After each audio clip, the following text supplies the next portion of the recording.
I can't control anything. And so like there's no added value. Like my life does not improve as a result of news at all. It does get worse though. And so for me, like eliminating news is just eliminating a negative.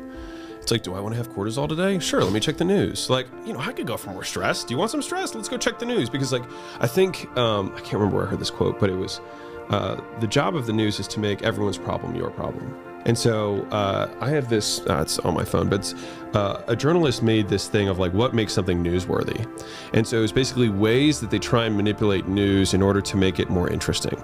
So it's like, how do we make something odd or unusual or bizarre? How do we make something more local to people? How do we make it more recent? Like recency is a component of newsworthiness. And there was 4 other ones I can't remember, but it was just like, there's a formula for what creates news.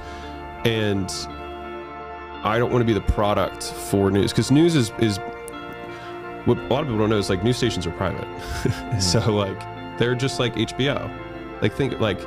They're just like HBO. They have programming and people show up for their shows, and they have commercials, which is how they make money.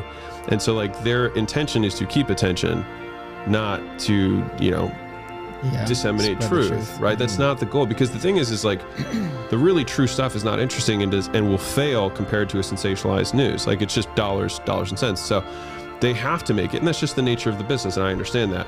I'm not poo-pooing it, but I don't necessarily need to subscribe to it.